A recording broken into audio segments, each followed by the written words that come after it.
everyone, my name is Amy and today I'm here to talk about how we turn OmegaCryl yarn into dense and dangly tassels. OmegaCryl is an acrylic yarn made up of ultra-thin strands. These fine strands create a tassel that is dense and full while still being light and dangly. And because the OmegaCryl strands are wound 3 together, we can work with these thin strands in a very efficient way. You'll notice 3 strands are coming out from the center, and then 3 strands will be wrapped around the outside of your OmegaCryl skein. Pulling from either the inside or the outside, you will use all 3 strands together as one yarn string as you create your tassel. The materials we'll be working with today are OmegaCryl yarn, scissors, and a tassel winding tool. I'll be using this cardboard tool that comes with our tassel kit, but I also recommend these winding tools by Loom, which can be used for lots of different crafts. You'll also need a bowl to catch the tassel trimmings, and I like to use a separate bowl to hold my yarn so it doesn't move around the table. Your winding tool will determine how tall your tassel is. With my cardboard winding tool, I can hold it in this direction for a shorter tassel. I'll wind my yarn in this direction.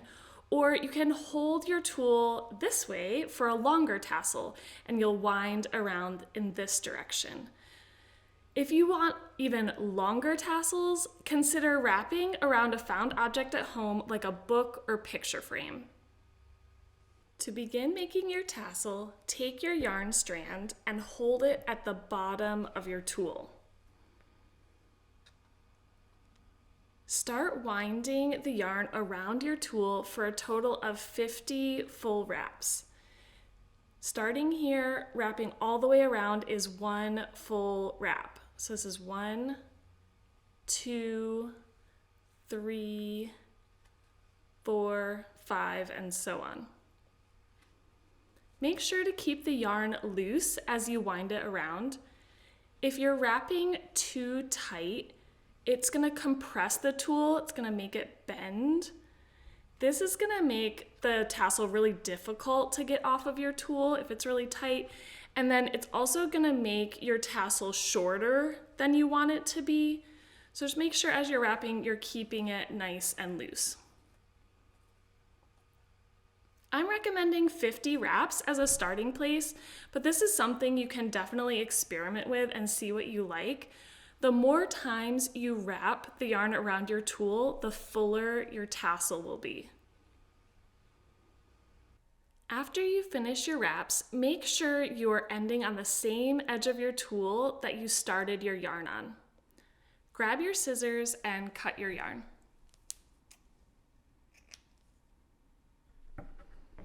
Cut an additional length of yarn to use as your top tie. I recommend 18 plus inches, so you'll have plenty of length to tie with. This also gives you length to use when you tie your tassel onto a garland or however you'll be using the tassel. Take the end of the tie yarn and pull your wraps up near the top of your winding tool. Push the yarn end underneath your wraps.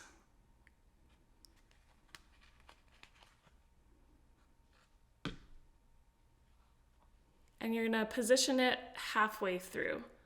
You can always place both ends of your tie yarn together. So I'm holding them together. And then if I follow it down, I can make sure my tassel is in the middle.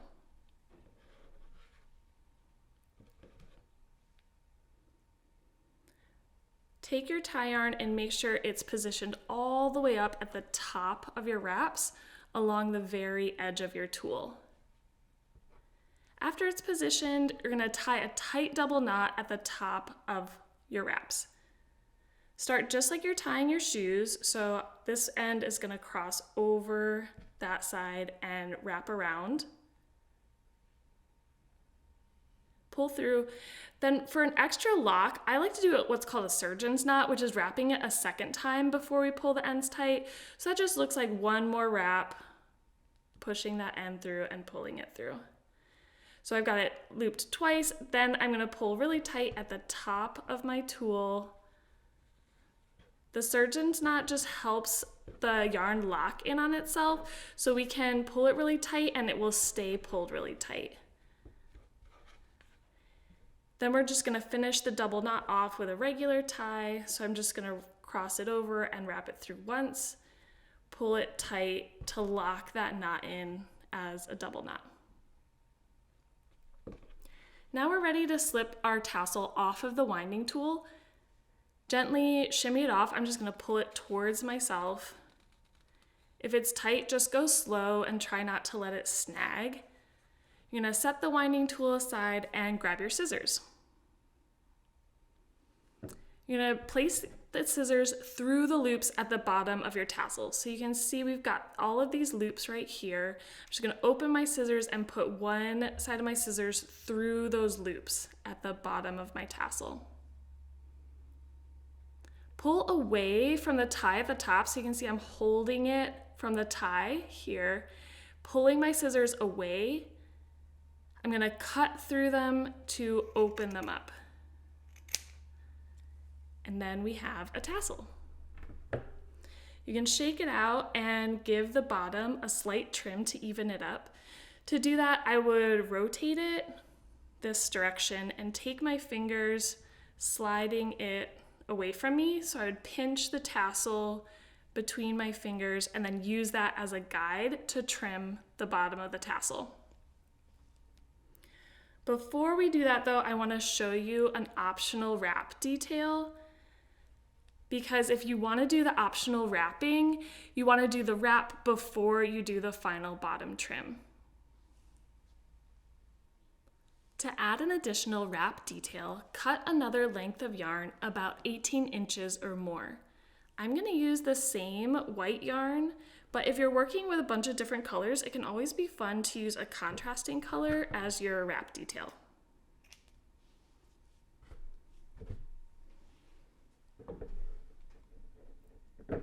We'll use this extra yarn to make our wrap. I'm going to place it down on the table, take my tassel, make sure that I shake it out and the yarn strands are laying nice and neat.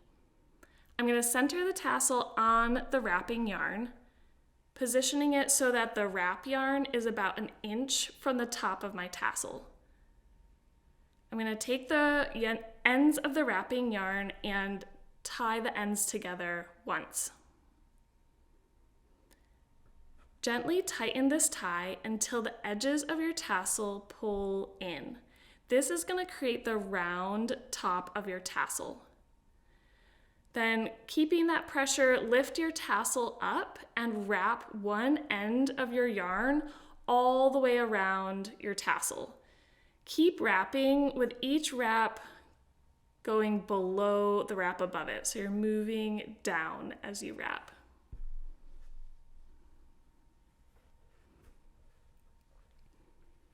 Secure the ends of your wrapping yarn by tying a regular double knot. So I'm just going to tie the two ends together. So there's one tie and second tie.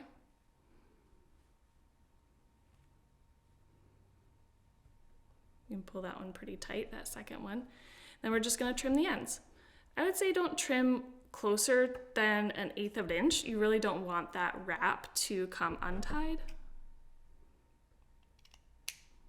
And then we can put this in our scrap bucket. Your tassel's now ready for its final trim.